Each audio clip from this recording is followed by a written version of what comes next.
My pregnant wife admitted, "The baby might be my yoga instructor's, but we're married, so legally you have to pay." I said, "I know the law." Then I handed her divorce papers and an eviction notice I'd prepped weeks ago. Her face when the sheriff arrived to escort her out. I'm writing this from my quiet house, finally quiet. Been married to Sarah for 4 years. I'm 34, she's 31. No kids yet, which honestly looking back, thank God for that. Let me back up to where this actually started because it wasn't some slow burn where I ignored red flags for years. I'm not that guy. This whole thing exploded fast, maybe 7 weeks total from first suspicion to the end. About 10 weeks ago, Sarah joined this boutique yoga studio. Hot yoga, she called it. Expensive as hell, like $200 a month for unlimited classes. I didn't care about the money. I make good money, we were comfortable, and she seemed excited about getting in shape. Fine by me. First 3 weeks, everything seemed normal. She'd go to evening classes, come home sweaty, tell me about the poses, whatever. I was happy she found something she enjoyed. Then week 4 hit, and things shifted. She started adding morning classes, before work. This meant leaving the house at 5:30 a.m. Her job doesn't start until 9. I asked why so early. Chase teaches the morning sessions. He's incredible, babe. Really pushes us. Chase, the instructor. Cool, fine. Except she said his name weird. Too familiar. Too comfortable. I'm not some jealous psycho, but I pay attention. Started noticing her phone habits changed. She'd get texts during dinner, glance at them, smile, put the phone face down. Never used to do that. We always shared funny stuff with each other. Week 5, one morning I woke up when she was leaving for class. Her outfit caught my eye. New yoga pants, really tight, and some designer sports bra thing that probably cost $100. Full makeup, at 5:30 in the morning. For yoga. Where you sweat? I didn't say anything. Just filed it away. That same week we were supposed to have dinner with my brother on Saturday. She canceled last minute. Said she forgot about a special workshop at the studio. Saturday evening workshop. I checked the studio's website later that night. No workshops listed. That's when I knew something was actually wrong. Monday morning, week 6, I called in sick to work. Waited until Sarah left for her morning class, then I followed her. Stayed way back. She drove to the studio, parked, went inside. Normal so far. I parked down the street and waited. Class was supposed to be 90 minutes. I gave it 2 hours. She came out at the 2-hour mark. Not alone. This guy walked out with her. Tall, fit, man bun, the whole yoga instructor stereotype. They stood by her car talking for another 20 minutes. Lots of touching. His hand on her lower back, her laughing, touching his arm. Then, he leaned in and kissed her. Not a friendly peck. Full kiss. She kissed him back. I sat there watching my wife make out with her yoga instructor in a parking lot at 8 a.m. on a Monday. Drove home. Beat her there. When she walked in 30 minutes later, I was on the couch with my laptop like nothing happened. "How was class?" I asked. "Great. Really intense today." Big smile. Lied right to my face. That was it for me. I wasn't going to confront her and give her a chance to spin some story or make me look crazy. I was going to handle this right. Called a lawyer that afternoon, explained the situation. He told me to document everything and not to tip her off.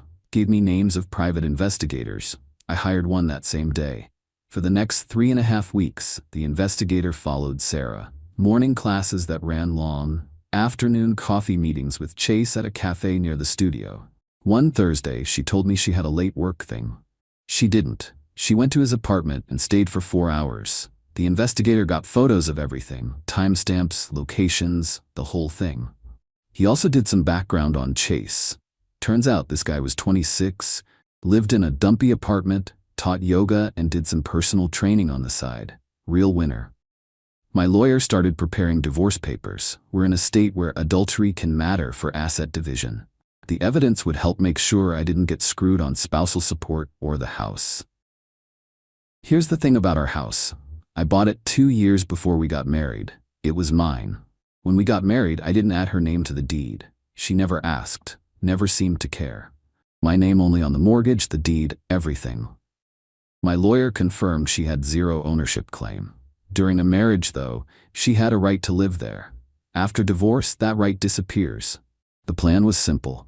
File for divorce. Include a provision that she vacates the marital home immediately since she has no ownership.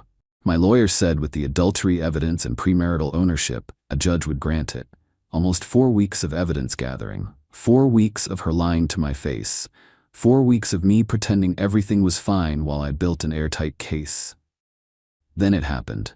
Sarah had been weird for a few days. Emotional, crying at random things on TV. I figured maybe she was feeling guilty. Maybe Chase was pushing her to leave me. I didn't care anymore. My exit was ready. Friday night, she said we needed to talk. I knew that tone. Here we go. We sat on the couch. She was nervous, fidgeting with her hands. I'm pregnant, she said.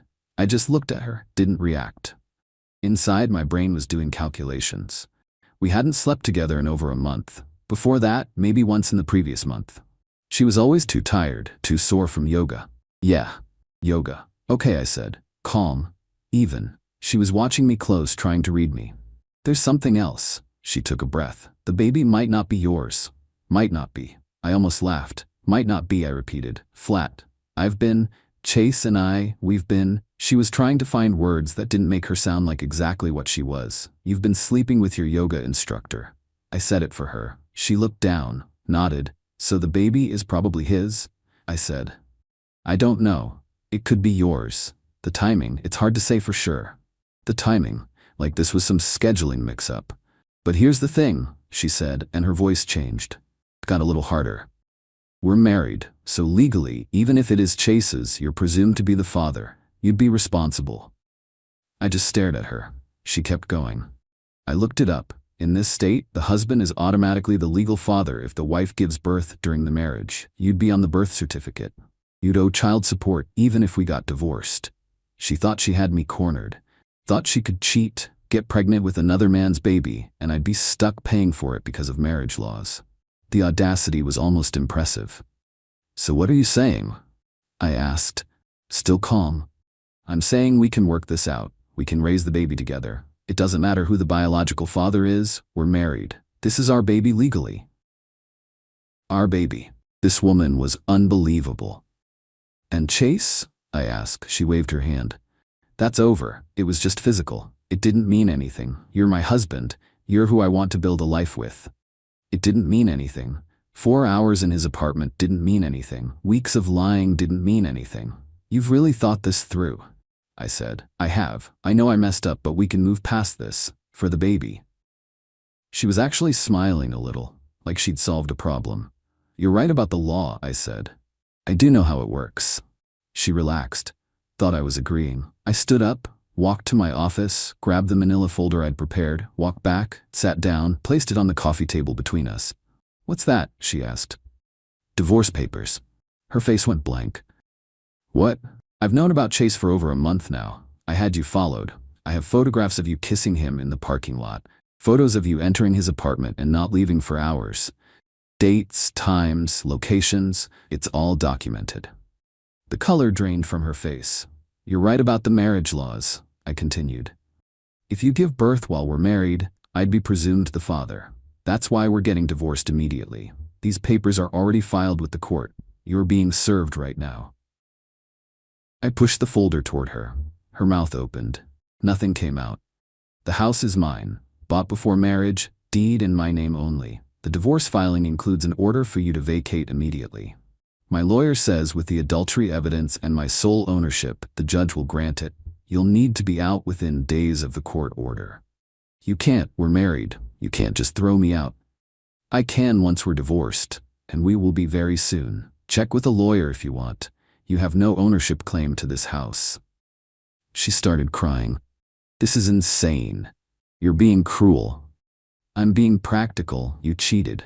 You got pregnant with another man's baby. You thought you could trap me into paying for it using marriage laws. That's not happening. I have nowhere to go. You have Chase. I'm sure his apartment is cozy. He doesn't. We're not. It's not like that with him. Not my problem. She was full on sobbing now. How can you be so cold? After everything we've been through. Everything we've been through, Sarah. You've been lying to my face for weeks. You were just trying to lock me into raising another man's kid. And you thought I'd just accept it. That's cold. I made a mistake. Multiple mistakes. Repeatedly. For weeks. Those aren't mistakes. That's who you are. She tried a different angle. Anger. You're going to regret this. My lawyer is going to destroy you. I'll get half of everything. The house was mine before marriage. Separate property. You'll get a share of marital assets accumulated during our 4 years together, which isn't much. My lawyer is very good. You'll get what you're legally entitled to, and that's it. That was a guess, but her face told me my lawyer was probably right.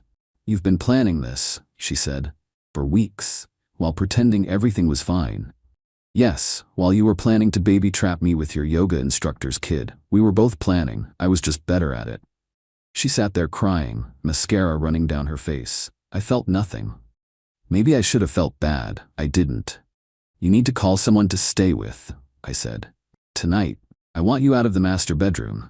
You can use the guest room until the court orders you out, which will be soon. You're kicking me out while I'm pregnant? You're pregnant with another man's baby. Yes. It might be yours. Do you actually believe that? She didn't answer. That's what I thought. Call Chase. Call your mom. Call whoever. But make arrangements. She grabbed her phone, ran upstairs. I heard her on the phone, voice high and frantic. Heard my name mentioned, probably calling her mom. 20 minutes later, she came back down with an overnight bag. My mom is picking me up. Good. She says you're heartless. I'm sure she does. She says no judge will let you throw out your pregnant wife. My lawyer disagrees. We'll see who's right. Sarah stood there, bag in hand, looking around the living room like she was seeing it for the last time. Maybe she was. I really did love you, she said quietly. No, you didn't. You loved what I provided. Security, money, a nice house. When the yoga instructor gave you attention, you jumped at it. That's not love. That's not fair. Fair? You want to talk about fair? Her phone buzzed. My mom's outside. Bye, Sarah. She left. Door closed. Silence. I sat there for a minute. Then I got up, poured myself a drink, and called my lawyer to let him know she'd been served and had left the house. The weekend was quiet. Sarah texted a few times, asking if we could talk, asking if I was serious, asking if there was any way to work this out. I didn't respond. My lawyer said not to engage. Monday morning, her mom called me. I let it go to voicemail. She left a long message about how I was destroying her daughter's life, how dare I abandon my wife when she's pregnant, how I was going to hell. Deleted it. Tuesday, Sarah's best friend Amanda called. I answered that one out of curiosity.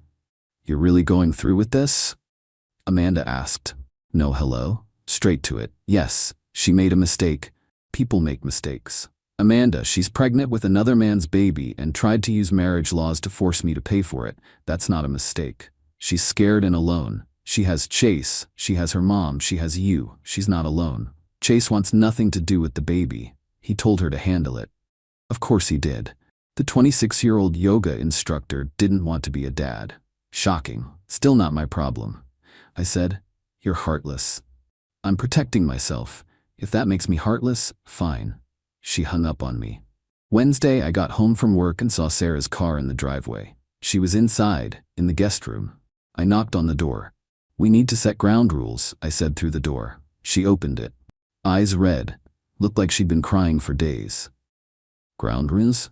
You're living here temporarily until the court orders you out. We're not married anymore in any real sense. That the divorce is filed. Emergency hearing is scheduled for next week. Stay in this room, stay out of my way, and start looking for an apartment. I can't afford an apartment on my own. Figure it out. Get a roommate. Move in with your mom. I don't care. My mom's place is tiny. She doesn't have room.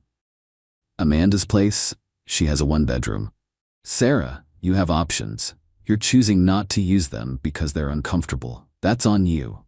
You used to care about me. I cared about my wife. You're not her anymore. That person doesn't exist. Maybe she never did.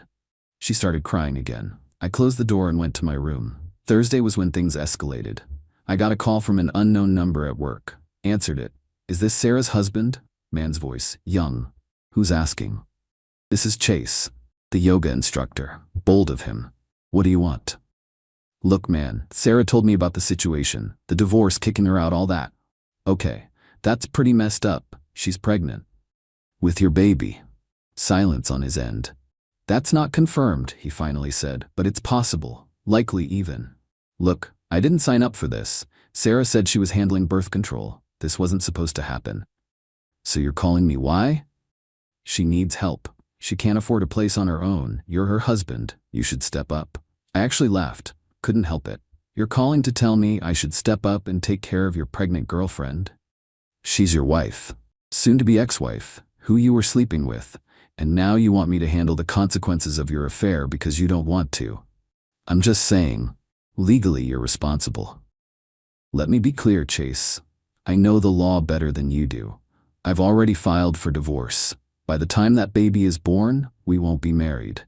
Even if we were, I can contest paternity. When the DNA test comes back not mine, I'm off the hook. So no, I'm not responsible. You are. Good luck with that. I hung up. That night, Sarah was in the kitchen when I got home. She'd made dinner, set 2 places at the table. I thought we could eat together, she said. Talk. There's nothing to talk about. Please, just sit with me for 10 minutes.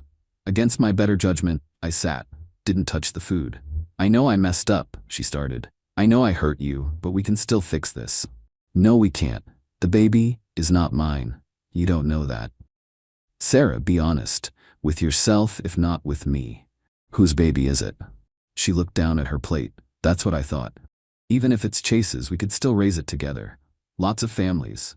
Stop. Just stop. You're not listening. I don't want to raise another man's baby. I don't want to be married to someone who betrayed me. I don't want this life anymore. You're being so stubborn. I'm being sane. My therapist says you're being emotionally abusive.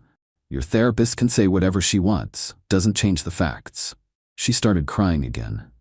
I got up and left. The emergency hearing happened the following Tuesday. Sarah showed up with a lawyer she'd somehow scraped together money for. Mr. Peterson looked expensive, which meant someone was funding this, probably her parents. My lawyer presented everything. The premarital ownership of the house, the adultery evidence, all the photos, timestamps, the investigator's report, the fact that Sarah had left voluntarily and was staying with her mother. Mr. Peterson argued she was pregnant and vulnerable, that I was being vindictive, that she deserved time to find proper housing. The judge looked tired. Asked Sarah directly why she thought she should remain in a house she had no legal claim to, especially given the circumstances. She tried to cry, tried to play victim, said she made a mistake, that I was being cruel, that she had nowhere to go. Judge wasn't having it. Ruled that since the house was my separate property, purchased before marriage, and given the adultery evidence, Sarah had no right to remain. Gave her 72 hours to remove all belongings. 3 days. Mr. Peterson tried to object. Judge shut him down. Said Sarah should have thought about housing before destroying her marriage. Sarah looked at me across the courtroom, pure hatred in her eyes. I felt nothing. That Friday I took the day off work, waited at home. Around noon, a moving truck showed up. Sarah's mom and Amanda came, some guy I didn't recognize.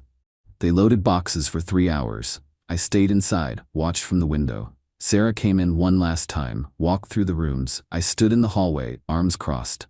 This was my home too, she said. No, it was my house. You just lived here. I hope you're happy. I'm getting there. She left. Didn't look back. The moving truck pulled away. Her mom's car followed. Then quiet.